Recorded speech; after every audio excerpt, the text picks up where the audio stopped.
What's going on, swim fans? We are live. In this video, I'm going to share with you how to swim the 50 freestyle without breathing. And I know that might sound difficult or unattainable, but the tips and tricks that I share in this video are going to allow you to feel more comfortable, more confident in the water, have better breath control. And if you are looking to swim for performance, if you're trying to race the 50 freestyle, or you're trying to just improve your comfort in the water, I'm going to help you guys through that process. And in this video, I'm actually going to break it down from what you should be doing in the water from a training perspective and what you should also be doing out of the water. And I want to talk about today's video sponsor, AeroFit.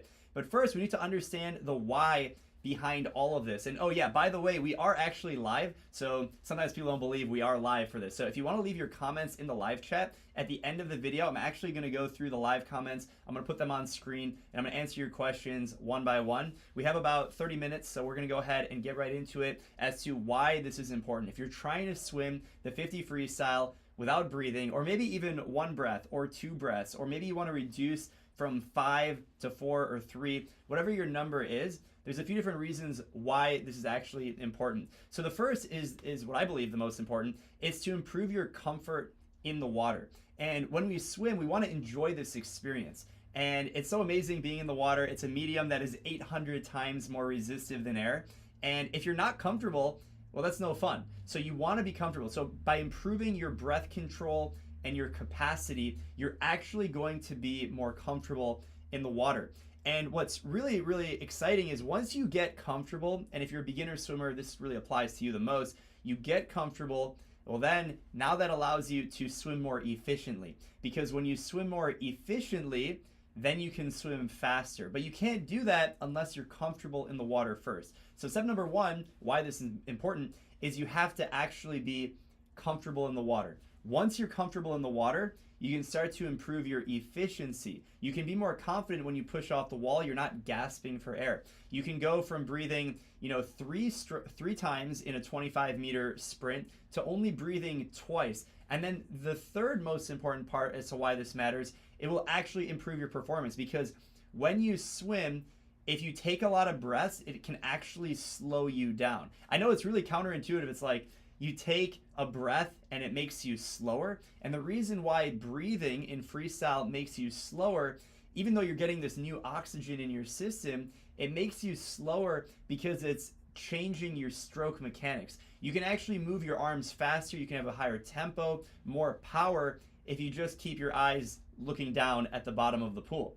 This applies in open water as well. Now, the difference in like open water or distance swimming as to why you want to breathe regularly is because if you're going for a long period of time and you're training for distance, for endurance, like the 500 free or the 1500 free, you're going to need the oxygen later on in the race or in the swim. So if you try and go open water and you swim a 1500 or you swim a kilometer open water, if you don't breathe, you're going to fall apart, you're going to die, you're gonna have lactic acid fatigue.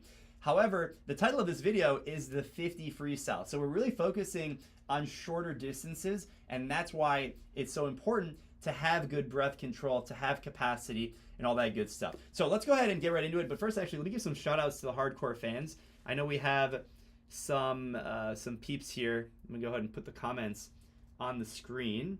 Actually, you know what? We're gonna come back to the comments at the end. So hold that thought. We're gonna come back to the comments at the end. Let's go ahead and get right into it. So when it comes to training and improving your breath capacity, there's two ways you can do it. The first is in the water, and the second is stuff you can do out of the water. So I'm going to talk about what you can do in the water. I'm going to talk about it from the perspective of training, equipment, different sets that you can do, and then of course we'll talk about stuff you can do out of the water. So, and I'm going to reference my notes here to make sure I don't miss anything.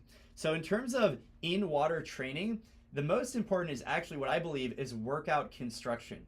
And if you think about like a swim workout and trying to improve your breath control, there's a few different variables that you can think through. So the first is the total distance of the workout. So are you swimming 2,000 meters, 3,000 meters, 10,000 meters, right? That's one variable. So we're gonna put that in like a bucket, just kind of like put that right here. The second thing that you need to think about is the intensity of the actual swim. So what is your heart rate doing across that 2,000, 3,000, 4,000? Like how hard is the workout? How is your heart rate elevating? How hard are your lungs working to circulate to circulate that oxygen through your body. And another variable, which I believe is like the most important, is the density of the workout. And here's what density is. Let's say you have a 1 hour swim session. We're going to do some math, so stick with me. Let's say you have a 1 hour swim session and you swim 3,000 meters in that swim session. So that means for every 15 minutes, you're doing 750 meters. So, 60 minutes of swimming, 3,000 meters of output. Now you can change the density by simply changing how much swimming you do in a given period of time. So let's say instead of 3,000 meters in 60 minutes, we're only swimming 1,500 meters. So we're going to cut that in half. So now the swimming density is literally 50%, and you can have the same amount of time. So we're swimming for 60 minutes in both circumstances, but in one workout we're doing 3,000, and one workout we're doing 1,500. So the difference between those is the density of the swim. And the reason why this is important from a breath control and just overall endurance perspective is because if you increase your density, you're basically going to improve your capacity. Not always, there's some caveats to that, but when you improve your density, basically how much swimming you can handle in a shorter period of time, you're going to improve your endurance. Now, that might sound great. Okay, so I'll just go swim back and forth continuously and I can get more swimming in less time.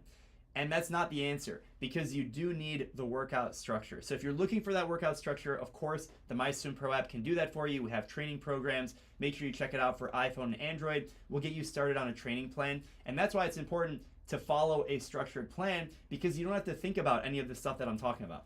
So that's number one. It's your swimming density. Now, another thing that you can do to improve your capacity is using different types of equipment. So you can improve your breath control by using a tool called a snorkel. Now, a snorkel, if you're not familiar, is something that you just put in your mouth and you're breathing through a tube. And so because you have this restricted airflow, you're actually going to improve your capacity and breath control in the water.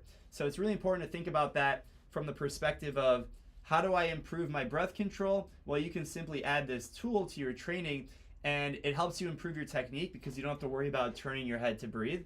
And also, it works on your lung capacity because you have this restricted amount of oxygen that's coming through. The inflow and the outflow is being restricted when you use a snorkel. Now, there's actually different kinds of snorkels, and you can actually change the amount of restriction at the top of the snorkel. I've seen some coaches that actually put duct tape on the top of the snorkel. That sounds like torture. Let me know what you guys think in the comments about putting duct tape on the top of a snorkel to further restrict the amount of oxygen flow in and out.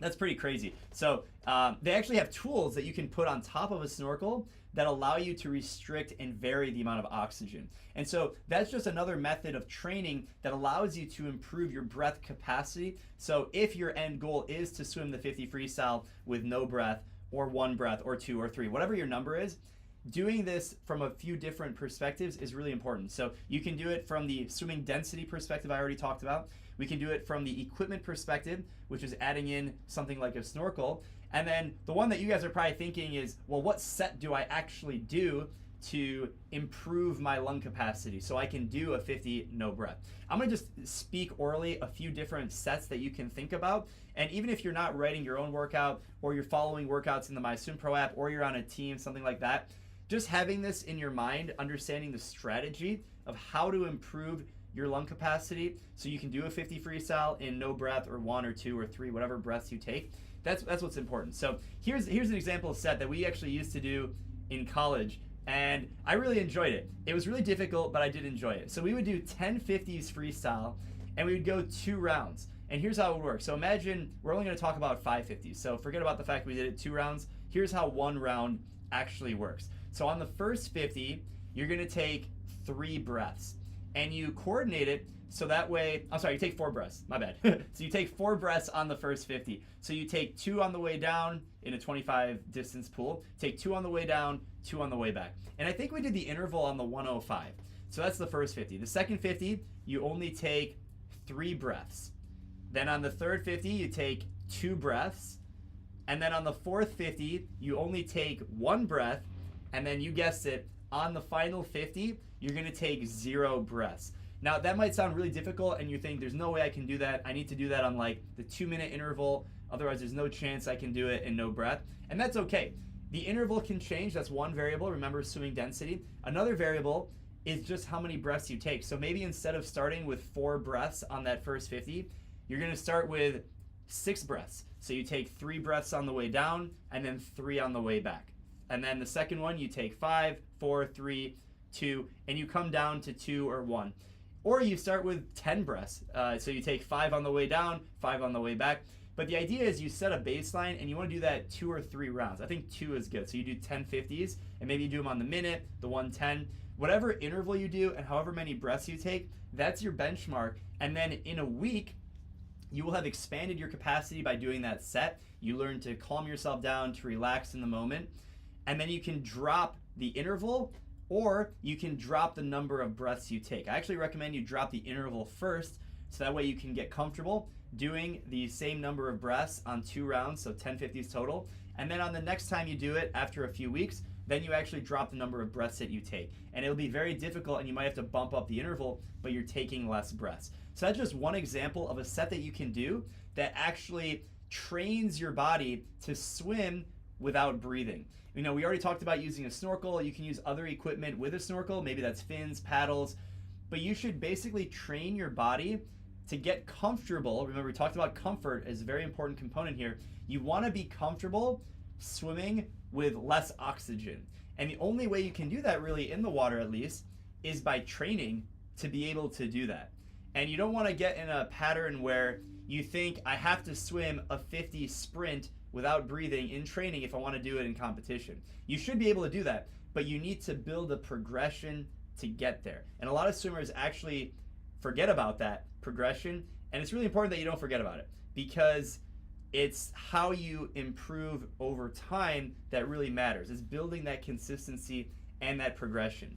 The only other thing I want to talk about before I move to out of the water training, which is really important, is making sure that you are doing the right things before a competition or before a breathing set in training to make yourself successful. So this really comes down to focusing and relaxation. It's very tempting at a race especially to have all this anxiety, all this excitement, and your heart rate increases. And it makes it very difficult to calm yourself down and relax. And so oftentimes when you're doing like a 50 freestyle race in a competition, the best thing that you can do is to just find a quiet place, relax, get your heart rate down, and this might be 10, 15 minutes before, and do a breathing exercise where you just close your eyes and you think consciously about your breath. So you take a big inhale and you hold it and then you exhale. And you might want to do that 3 or 4 times. You're not hyperventilating, you're not doing anything fancy. You're just doing like a meditative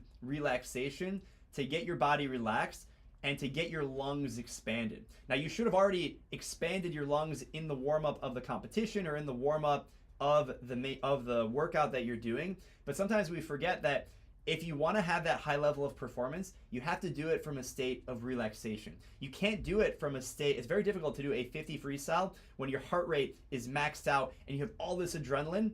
Sure, you're going to have adrenaline, you're going to have excitement, that's great. But 15 minutes, 10 minutes before your actual event or before your test set, you need to train your body how to just relax, how to lower your heart rate, how to be able to control that. Now, it can be very difficult, and that's why you have to practice, because your instinct is to actually increase your heart rate. That's what adrenaline does to your body. You have all this excitement, you have all this anxiety at a race, or even in training, and you know you're about to do something, and just thinking about it, you start to overthink, and now all of a sudden your lungs they feel constricted, and your heart starts pounding, and you start to feel that, and that's what you don't want. That it's going to happen, and that's why practice is important, because you can start to control these things as you work on them. So those are just some things that you can do in the water. There's plenty of other things, and like I mentioned, it's important to consider your equipment, your swimming density, your workout structure, adding progression, and that's why the MySwimPro app is great, because it takes care of all of this for you. So if you're training towards a specific goal, you want the MySwimPro coach, whether you're trying to improve your training or performance in a competition, it's really important to have all of those things taken care of for you. And you guys are already on the right path. You're listening to me talk about this, You're letting me know your comments, and if I don't get to them here in the video, I will get to them in the comments after the fact. So if you're not watching live, no problem. By the way, give us a shout out where you are, and while you're down there, go ahead and like the video and subscribe. So I want to now move to how do you train out of the water to achieve the same end goal. So we want to improve our capacity, we want to improve our vital lung capacity, our breath control, our comfort, and if you're trying to do the 50 freestyle and no breath, how can we train for this out of the water so that you can set yourself up for success? Because that's ultimately what we want. We want to help you improve your performance, whether that's swimming a 50 freestyle and no breath, or just feeling more comfortable in the water. So let's talk about out of water training. Of course, we have dry land. There's different cardio that you can do, strength training, high intensity interval training. These are all things that you can do alongside swimming, which will help you just be in better shape. But and you can also stretch, right? So just being more flexible can actually help you feel more comfortable in the water and doing dry land and doing swim workouts. So these are all important considerations. But I do want to talk about today's video sponsor, and that is by using a breathing trainer. So Aerofit is sponsoring this video, and we've worked with them. I've talked about them a lot here on the channel. And this is a tool that you can use out of the water to actually improve your vital lung capacity, which is really, really important. So I'm going to go ahead and play a video that our friends over at Aerofit, we actually made the video, so it's me in the video, but let me go ahead and play it, and I'm going to talk to you guys about how you can use this to improve your lung capacity, and it's going to help you take it to the next level. So this is the Aerofit breathing trainer, which helps you improve your breath efficiency and your anaerobic threshold and accessible lung capacity, and that's what you need. So you start out with a guided lung capacity test in the Aerofit Sport app. So it's really fun to test your lung capacity, and then you get a swimming specific training program that is pretty simple to get started with. It only takes like 5 to 10 minutes per day of training. You're training your lungs specifically. There's different sessions like the circle or the square, and it basically teaches you how to control your breath. So all the stuff that we talked about in this video, I was able to improve my vital lung capacity by about 25% using this, and I did that in about a month. So sometimes people don't believe, like, how do you do that? And well, I just trained consistently, and I was able to improve my vital lung capacity 25%. So if you guys are interested, you can use the link in the description to get 15% off the Aerofit breathing trainer, and this discount code is just for the MySwimPro fans. So I hope you guys can check it out and let us know what you think. So there you have it, folks. Let's go ahead and get into the Q&A. Thanks to Aerofit for sponsoring the video. If you are looking to take your swimming to the next level, improve your comfort in the water, your vital lung capacity, check out Aerofit. Also think through the different sets that I talked about, whether it's using equipment like a snorkel, the breath control set where you do the 1050s or 550s and you just drop the number of breaths that you take. A lot of different ways that you can do it. The most importantly is that you're consistently working towards something.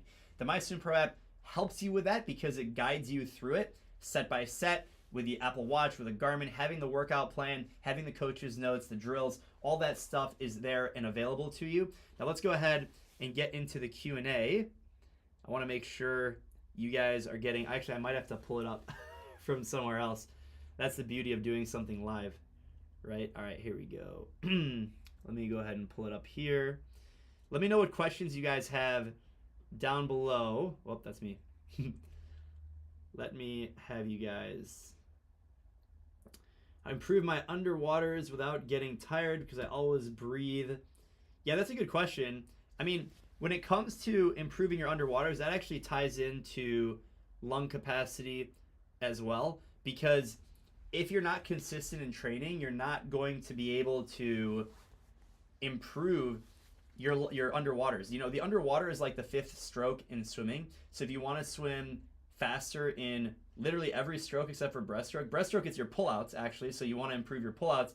You have to be consistent. So, you know, it sounds simple, but you just have to do it in training. So kind of like I talked about the 1050s breath control, when you do like a set of 850s or 1050s, you have to really emphasize the underwater dolphin kicks and do that in training, so that way it actually feels easy. You have to actually overdo it, and this might mean you need more rest. So instead of doing, you know, 850s on the minute, maybe you do 850s on the 110 and you focus on pushing those underwaters even further, and then in a week or two you go from the 110 down to the minute, and you try and maintain that same level of intensity and distance. And the number of dolphin kicks is actually the best way to think about that. So if you count how many dolphin kicks you take underwater, similar to pullouts, you have to count to 3 before you can initiate the pull down. Whatever it is, you want to do it consistently, and you want to build progression over time.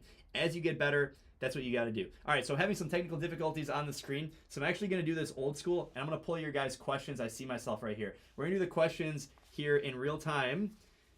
Here we go. Hey, MySwimPro, will you post a video on the 200 butterfly and how to build stamina, holding, breathing pattern, and pacing? Yes, if you haven't seen our videos on like how to drop 10 seconds in the 100 freestyle, how to drop 10 seconds in the 200 freestyle, that video came out yesterday, or all the strokes, we have all those, and I'm going to do more of them because I know that you guys are interested in that kind of perspective. So we just talked about the underwater dolphin. What is the furthest distance, no breath, you've seen in a 25-yard pool? Well, the pro swimmers, men or women, they all do it no breath. In the 50-yard freestyle and also in the 50-meter freestyle, both in short course and long course. So if you think about like the world record, Cesar Cielo in the 50-meter freestyle, 20.91. He did that swim back in 2009. I remember watching that and thinking, wow, this is insane. So 2 people in the history of the universe have been under 21 seconds, Fred Bousquet, Cesar Cielo, and I believe they both did it without taking a single breath. And long course is much more difficult to go a 50 freestyle no breather. In the NCAA in like the United States, in collegiate swimming, I believe almost everyone that goes under 20 seconds in the 50 freestyle on the men's side, they do it without taking a breath. I know a lot of people who go 21 seconds or 22 seconds, or people about my speed, and they can also do it without taking a breath, or they take 1 breath. I'm not a 50 freestyle specialist. I normally do the 50 freestyle in 1 breath, and I take it on the second 25. In long course, I think I haven't done a 50 freestyle long course in a while. I think I take 3 breaths, just to give you an idea of how much different it is. You know, taking 1 breath in a 50 in short course is the equivalent of taking 2 or 3 in long course. So it just makes it that much more impressive when you see a pro swimmer and they do the 50 freestyle long course without taking a breath or even taking 1 breath. That is much more difficult than doing the 50 freestyle in a short course pool without taking a breath, because in a short course pool, especially in the United States in yards, the race is not that long. I mean, Caleb Dressel goes 17 seconds in the 50 and he's taking his breath on the dive as he's in the air, which means he's only swimming for like 16 seconds. So he only has to hold his breath for 16 seconds. If you think about yourself, you know, what are you doing at a high intensity that you could probably do for 16 seconds? You could probably do it holding your breath. So it takes training, it takes effort, it takes focus, because as the 50 progresses and you don't have oxygen, you actually start to fall apart because your muscles fatigue. And that's why it's so important to train both from a capacity density perspective that we talked about earlier in the video, but also just training your breath control both in and out of the water to make sure you can actually accomplish that. All right, here we go. Yep, we talked about the underwater dolphin. Yes, you push yourself to the max at 100 if you are not happy with the rep before. Yeah, so you don't want to overemphasize just the 50 freestyle, because I know a lot of people, they want to do the 50 freestyle in no breath, and they're going to do everything possible, but they might actually be faster if they take 1 breath anyway. So if you really force yourself to do a 50 freestyle in no breath or 1 breath, you might actually be better taking a breath. And that's what I found for me personally. So I can do a 50 freestyle sprint without taking a breath, but I'm faster if I do take 1 breath, because I have to actually limit my speed and my output. I can't try as hard basically because I'm going to burn through my gas. So if you think about yourself as like a rocket ship or a sports car, not electric, so we're not there yet. So imagine you have a jet fuel or rocket fuel, right? You only have so much of it. And if you don't fill up your capacity, the size of that rocket fuel tank, you're not going to be able to use all of it effectively. So for me, for example, if I try and do a 50 freestyle all out, especially right now, I haven't trained for doing it no breath. Therefore, after about 12 seconds, my juice is all gone. Maybe 15 seconds, right? So I take more than 15 seconds to complete a 50 freestyle. And as a result, at 15 seconds, I will start to slow down dramatically, or I can't push myself as hard in those first 15 seconds if I don't take a breath. And so for me, I take a breath after the flip turn in a short course pool. And so for me, if it takes me 10 seconds on the first 25, maybe after the wall, that's another 3 seconds. So I'm taking a breath at about 13 to 14 seconds into the sprint. And then I have another, call it 7 seconds into the finish. And so I just have to survive those 7 seconds on that final breath that I've taken. I actually think I recently did in a training session, I did a 50 freestyle in a meters pool. I went 25 seconds, and I remember I took one breath, and I was thinking to myself, what we're talking about here, like if I needed to, I could take another breath, but what is the balance? Will it slow me down more by taking that extra breath because it slows down my tempo and it throws off my balance? Or am I better off just put my head down and finish into the wall? So I think it really comes down to your own preference, what kind of training you have, the capacity, all that good stuff. So I want to thank everyone for watching. If you have additional questions, hopefully we can answer them down below in the comments. Thanks as always for paying attention and joining us for this episode of MySwimPro Live. Can't wait to see you guys and push you to swimming faster and smarter than ever before. I wish you the very best. Have a great day and happy swimming.